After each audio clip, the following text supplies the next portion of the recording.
Pourquoi une espèce de désaffection? Je ne sais pas si on peut vraiment parler de désaffection. Je pense qu'en fait, la télé les a plus ou moins marginalisés. Parce que depuis 20 ans, c'est la télévision française qui finance en grande partie le cinéma. Comme que ce soit TF1 ou des grands groupes, même Canal+, ont essayé essayent en fait de faire des films en prime time à 20h, 20h30. Alors c'est sûr qu'un film d'horreur, un film fantastique à 20h30, c'est pas tellement leur créneau. Donc automatiquement ils vont pas financer ce genre de film.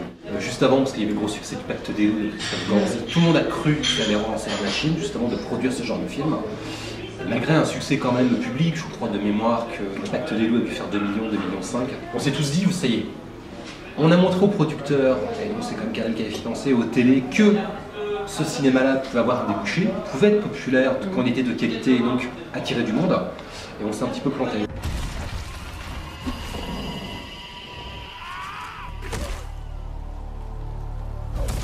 Canal+ a essayé au début des années 2000, il y avait une petite collection qui s'appelait French Fryer, 5 films en fait, 5 jeunes réalisateurs, où c'était clairement aussi justement un petit peu de renouveler ce qu'on appelle le cinéma de genre français.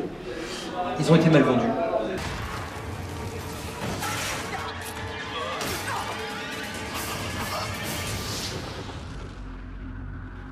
Préparez-vous. Les films, honnêtement, je veux dire, hormis un film, n'étaient pas non plus de très très bonne qualité.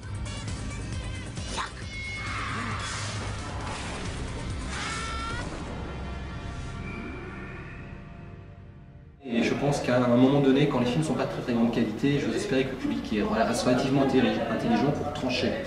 Se dire, il y a des bouches à oreille évidemment qui fait mais qui va ou qui va pas. Là, le public n'a pas suivi. Donc en fait, c'est un petit peu une expérience sans lendemain qui était intéressante sur le principe, malheureusement qui n'a pas été concluante dans les faits.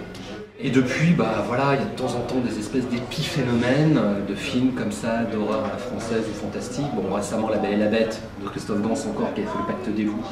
Mais là, on est plus dans un fantastique, qui a repris un classique de Cocteau, qui a bien marché, mais je suis pas sûr, malheureusement, que ça réenclenche une volonté des distributeurs, enfin surtout des producteurs, donc je dis quand même essentiellement la télévision, de reproduire, de continuer à produire ce genre de films, et encore plus des films d'horreur.